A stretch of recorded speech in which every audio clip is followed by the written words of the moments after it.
uh, the latest features and developments on Google Play that really will help you make the most of the platform. Now, the question with this topic often is why keep something so general? And I'll let you know. I've been working in this space for many years now, and I've been at Google for 2.5 years, working with game developers in India, small independent game developers to the biggest studios. And one of the things that I see with a lot of development teams is that the there are opportunities that exist with existing solutions that we provide that are free. That's something that you can pick up, and they can make a big difference in how users enjoy your game, discover your game, which means find your game, or even the choices the user makes in terms of choosing your game over another. So today I will talk about, well, broadly four things, right? The investments that we made at Google Play to help you reach and engage your users. Then I'll talk about Android app bundles, which is something, it's just a quick look at the adoption so far and where it's headed next and why I believe it's important. I'll also talk about improvements that we've made to help you test and distribute your games better on the platform. And finally, a quick couple of minutes on the new Play console, which I hope most of you have seen in the last month. Now, before we dive deeper, let's start with the state of Android and the ecosystem, right? Android is the world's most popular mobile platform, as many of you know, with 2.5 billion monthly active devices worldwide. And people are playing a lot of games on Android devices. In fact, in 2019, last year, we saw an amazing 1.4 trillion minutes. I don't even know how to write that number. 1.4 trillion minutes played per month with countries like Brazil and, no surprise, India and Indonesia among the fastest growing places for playing mobile games. People in India play a lot of mobile games. We also want you to build a successful gaming business on Play, right? We can talk about building games, but there's also a big part about building a successful gaming business so you can keep making great games. A big part of that is to enable many forms of payment for users in India, but also your users that play from around the world. And today we have forms of payment globally. We have more than 180 carrier billing options, and this list is obviously going to continue to grow. But we know that we can do more, and that's why we also create new programs and features to help users discover and stay engaged with your games. Now, kicking this off, we know that a storefront, on your phone can look like a bunch of icons, text, static images, right? And often what happens with that is, and we've seen, is that the truly exciting content can get hidden. So we've made changes to make the store, and we keep making changes to make the store more exciting for users to discover content and also to make things a lot more active, almost like driven by those old video game arcades that you see in movies. First of all, we've completed an extensive refresh of the Play Store, and many of you are not familiar with this. The game section is more gameplay centric. Game section is now a sole destination for finding games, where with top charts, categories, collections, and these are of games. And this is more tailored to your users based on the kind of games they play and what the community is playing. So you'll see more screenshots, more auto-playing videos of games, and this allows the user to very quickly see what a game is about before they install. I will talk a minute about why this is important for you to think about as somebody who's either publishing a game, has a game that's published, or thinking about publishing a game. So it's not just about a good user experience, which I hope it is, and I believe it is. All these changes have also drastically increased the traffic and engagement in the game section, which then impacts the traffic and the users visiting the section of your game. Now, we see auto-playing videos and screenshots, has shown a 20 to 70% increase in conversion depending on games and game content. Right, so the flow of users to your description page where people can then install the games goes up for many types of games that people use that platform well. And really what it tells me is, and what it tells us is that having the right content for your content description of your game, it really makes a difference in how your game gets discovered. So the description page for your game, right, shouldn't be an afterthought. It is the front. It is not just the front when person or user lands on that particular page, but it's the front on the Play Store itself because the user gets to see so much of it, right? In fact, actually, let me go back and spend another second on this. If you are a game developer or a marketing person in the gaming space, I want you to just think about a few things. There is a link that, okay, I can't find it right now, but I'll see if I can show this link to you later. There is a link that I will share, which basically talks about, which will basically gives you best practices on how to improve the visibility of your game in the most visual, aesthetic manner. And I'll give you two tips here. One is your screenshots. So make sure that your screenshots are in the right format. I believe it's something like 16 by 9, but I would recommend that you quickly check on it. And also that you have a video for your game description. And this should be something that's exciting because there is an opportunity that your game might get, the video might get picked up on the Google Play Store game section, and that video may or may not autoplay. And if it autoplays, you want that moment when a user to see it to be attractive for them to click on it. Right? There's also a lot more we're doing to help discovery work out. So we're building a deeper understanding of what a game is about through what we call the genomics of game discovery, right? So it starts with building a deeper understanding of how you look at a game. So let's take a puzzle game, for example. Now, while lots of people play puzzle games, grouping them all in one category doesn't do justice, right? Match 3, brain teasers, a physics-based puzzle, an escape room simulator, all of these are different types of puzzle games, legitimately in their own category. And on top of that, there are sub-elements, right? Is it multiplayer? Is it single player? Is it offline? Different aspects of the subgenre of that puzzle game. So now we're rolling out ways to browse, search, and filter and recommend games to users based on more granular attributes. Right? We're continuously improving this and hope that this will help more.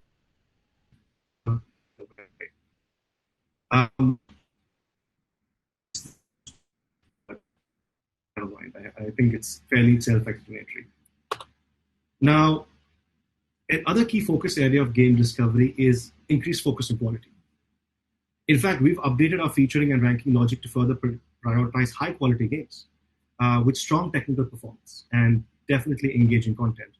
There are 3 key areas to focus on. So I just want to take a minute on this. This is about game discovery. This is about your game, your title, being discovered more easily on the Google Play Store by users, right? So first of all, what are the aspects, right? We have, it's about having an great in-game experience for users, right? So that your players find your game engaging and satisfying. And of course, there are metrics behind that. Second, ensure that your game's stability and technical performance is strong, right? Such as being free of crashes and ANRs and different aspects of that. All of this can be found in the Android Vitals section of the console. Please take a look at it. It is a great, great guiding tool for you to understand what you need to fix or look at. And lastly, have an effective store listing page. We spoke about it, but including the gameplay-centric videos and screenshots that I spoke about earlier.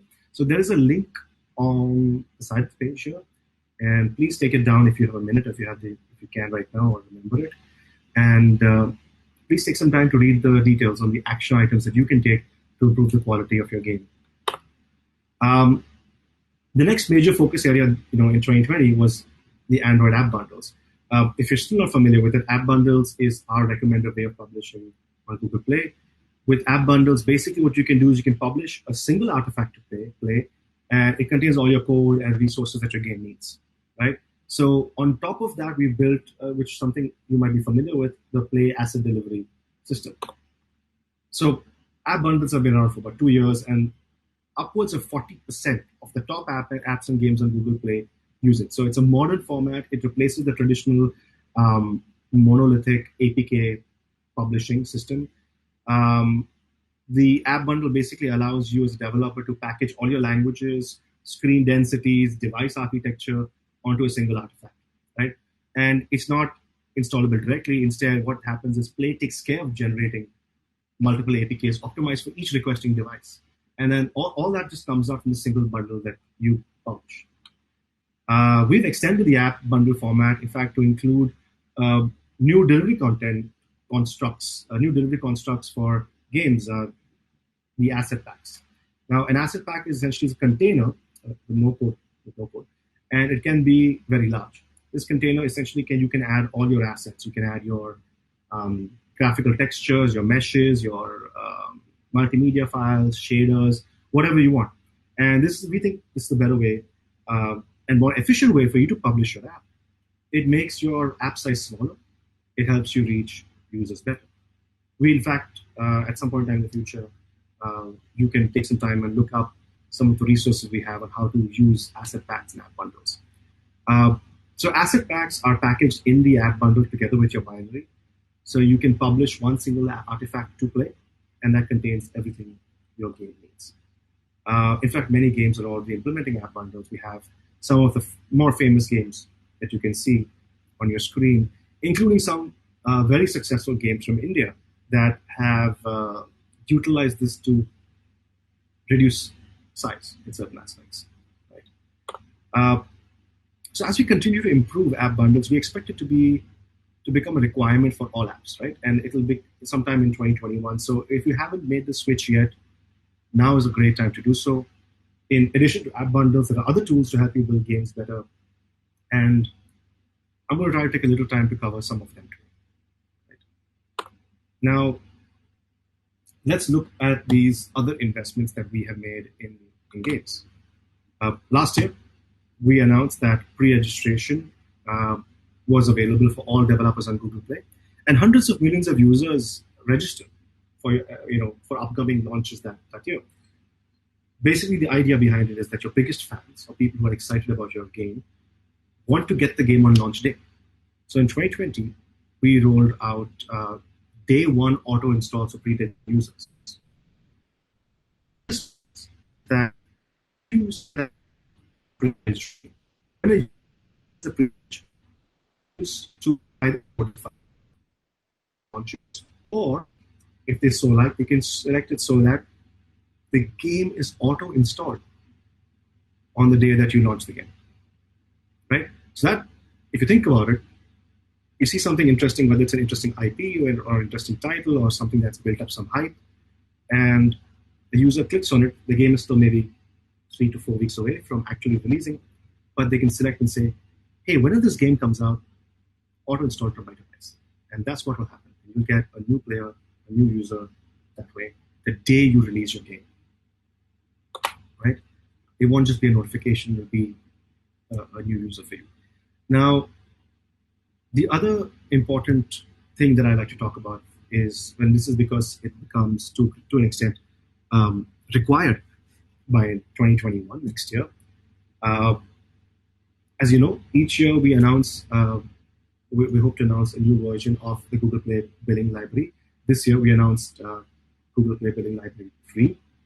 And updating to the latest version, I would strongly recommend it, because what it does is it gives you access, it gives your game access to the latest monetization abilities and features, right?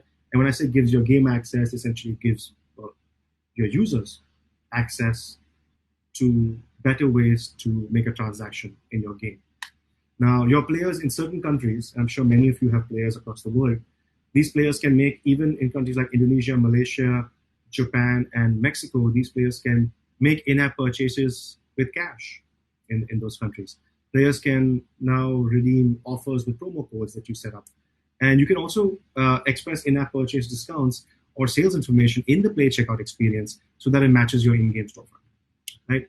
This is just some of the really interesting new stuff that the new billing library has. But in general, there are aspects, things like pending transactions, right, that get a lot better. There are new purchase surfaces. What's, in my opinion, makes things a little easier for you to understand what errors are is like we've improved the error codes, right? And all of this stuff is very sensible and developer facing to allow you to understand your user behavior better, but also makes it easier for your users just to have a smoother IAP experience, right, in your game. So do take a look. And if you are taking a look at what we're offering with the billing library, even though you're a game developer, you might not think about checking out the subscriptions section, right? I think there's a lot more potential because we're seeing some data that subscriptions is really exciting because it can allow you to engage your users in a deeper manner for a longer term. And so just take a look at that and see if there's something that you can use for your game. Another bet we're making this year is Play Points. It's a user rewards program that we launched in Japan 2 years ago, and then later in Korea and the US, and now we're launching it in more countries throughout the world. Basically, what this is that users can earn points from across all their spending on Google Play. So they can earn points for free by trying new apps and redeeming weekly rewards also. And to date, about 6.5 billion points have been redeemed for items, discounts, Google Play credits, etc. Our goal with Google Play Points is to thank users for their engagement and offer re-engagement opportunities for players who spend in your game through unique promotions. We're still rolling this out in other markets, and it may take some time, but it's still a global rollout. So we don't have a time for India yet, but we're rolling across many countries around the world. Now, another thing I'd like you to look at is that this is something that I believe is very underutilized, right? If you're a game developer, because once you build this high quality game, it should be easy for your fans to leave reviews, right? So the new in-app reviews API lets you choose where to prompt your users to write reviews within the app experience. So at some point of time when they're playing the game, you can introduce a prompt where you encourage them to you prompt them to write reviews about the app experience, the game experience, and it supports both public and private reviews for when your app is in beta. So basically, it allows you to get and share valuable insights about your game and makes it easier for users to actually give you their review and rating.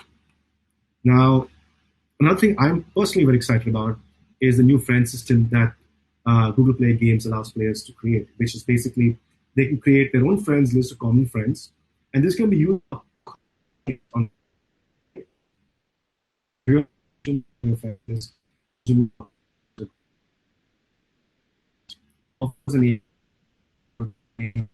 this friends list. So you can integrate Play Games friends alongside whatever existing in-game systems and other third-party friend systems that you're using, right? So check it out. That's the link.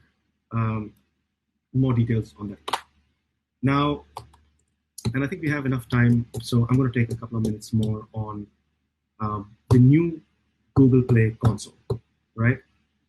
This just went live to everybody recently.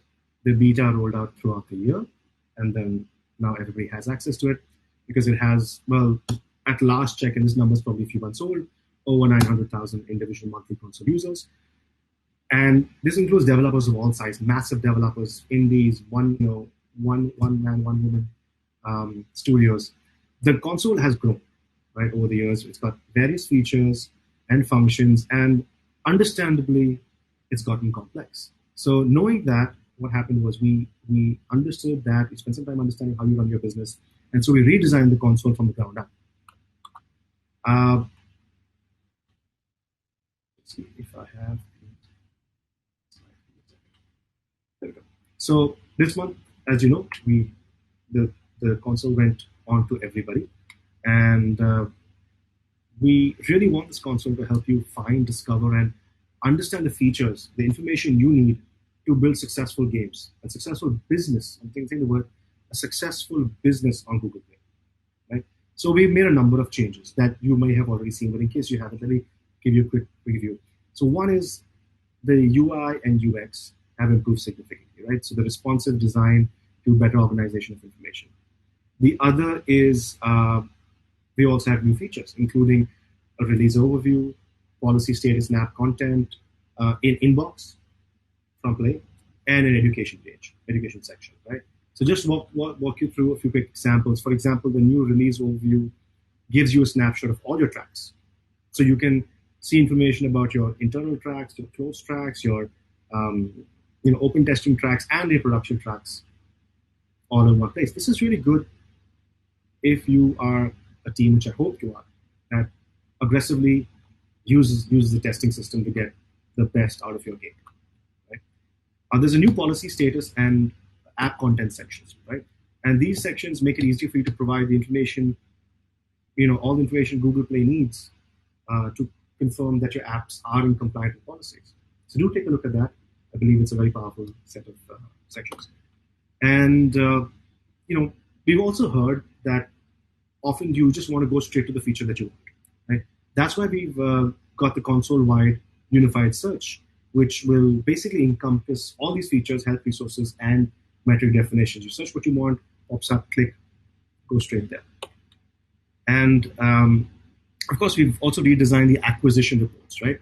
Because it makes it easy. Now, the new design makes it easier to monitor your performance trends so you can easily track the positive impact that your teams have done, your team's entire work. Now, this also allows you to have advanced filters and dimensions so you can drill down by acquisition type and region. This really helps you understand your performance. So, for example, if you did a campaign that increased your organic installs in Indonesia, right? You can now drill down to that and find that out. So these are just some highlights of the console. I would encourage you to take some time and play around with the console and see all the great data you get. Because frankly speaking, acquisition reports are only one of many features, tools, and data sets that the new Play console now offers. And think about it as something that's useful for every member of your team, right? From the engineers to your marketing team to your executives, whether you're a founder or whether you're just joining the company as a marketing intern, there is data there that is useful and will help you make better decisions for your gaming business, right? And finally, this is really my last slide. Many of you have told us that it takes time. It takes time to understand the full capabilities of the console. And it's very easy, right? When you find one or two sections that you like and you're familiar with, to spend time there. And there's a lot of stuff that is a little work to get to understand. It can be a little heavy lifting at times if you're not familiar with the concepts. So, obviously, I don't want you to and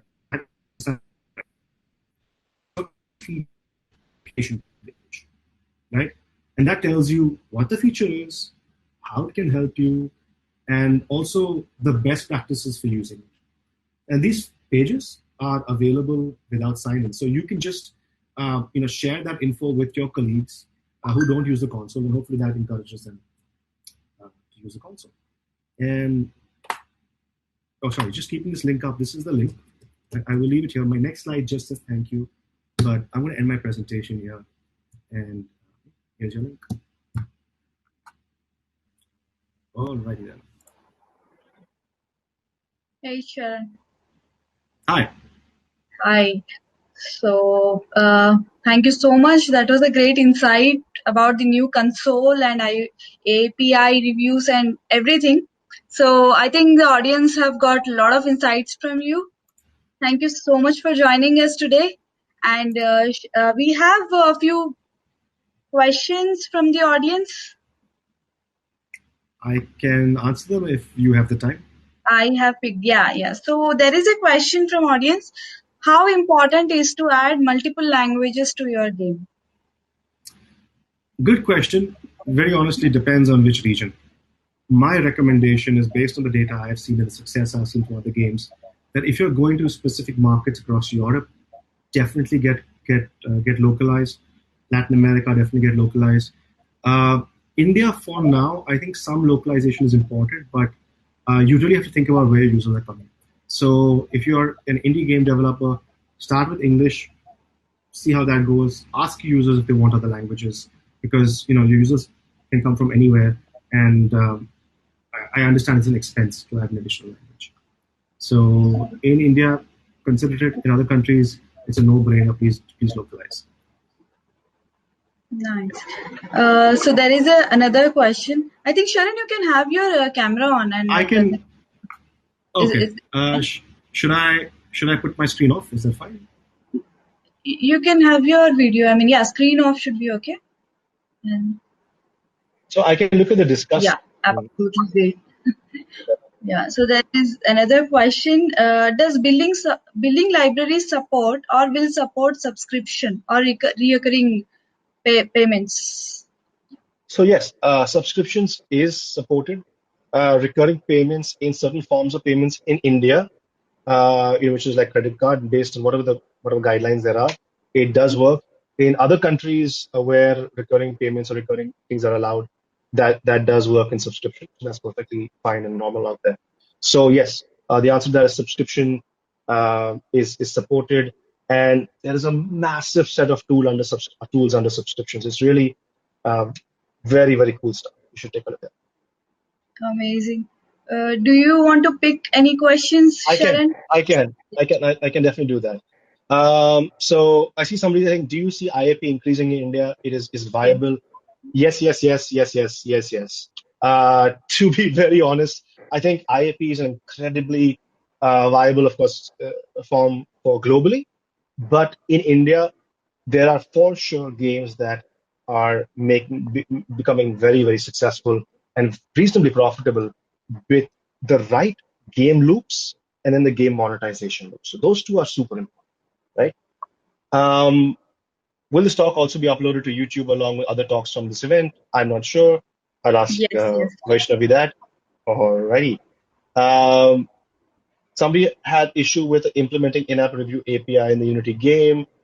I am not specifically sure. I think this is very much down the tech. There's a support ladder that you can reach out to, but there's also lots of people on the outside that help a lot of areas like I don't know what the gaming equivalent of Stack Overflow is, but there's a lot of part in the world aspects of the world that have that. Um, so what's changed in terms of review of the apps last few months? We are seeing long delays in approvals now. So I think we've said this a few times, and I think it's important to know that our process, with COVID and with a lot of changes recently, things are just taking more time, and in order to keep things thorough, by and large, I suspect most people are not facing these issues, but occasionally it does happen. And my only recommendation is I make a strong recommendation that if you're launching it's time sensitive, please make the update if you can earlier. That for time, I believe time publishing. Check it out. It's very, very useful. And once you hit the submit button, please don't hit the submit button again and again. I mean, don't resubmit because it just resets the queue. Yeah. So I Sharan, think I those are have the a broad question. ones. Yeah, go Yeah. for it. So a lot of developers, they make the game, but they miss the store listing experiments. Mm-hmm. So what is your recommendation on it? Oh man, it's super important first of all because I think I really want you to think of it like going into a big department store or a big electronics store, right? You can do all the advertising in the world, but if the landing where you land, the purchase experience is not great, it kind of draws people away, right? So your discovery page, your description page is really, really key. Here are a couple of things I would recommend. Keep experimenting with your store listing, right? Your icon, you might love your icon, but there's no saying whether the user base that you're trying to attract, if it's a very broad-based one, necessarily likes it as much. So run icon experiments. In the past, we've seen games turn around to over 150% increase in the acquisition traffic just in a couple of months because they just change the icon. That's it. No money spent, just changing the icon. Right? Can you imagine doing that? The other thing is that the landing page, the video, and the screenshots. Remember, your competition or people or games that other people are playing are already doing that. So you should be looking at the design element and the attractiveness of that to be as high as you can make it. Yeah, these are the quick early tips I can give. Yeah, Sharon. Thank you so much, Sharon, for joining us today and even answering all the questions from the audience. Thanks a lot. Yeah, And happy to help. I think you can come back to the backstage. And for audience, I think there is another session coming up from Miniclip. Jamie is joining, so please join on the upcoming session. Thank you.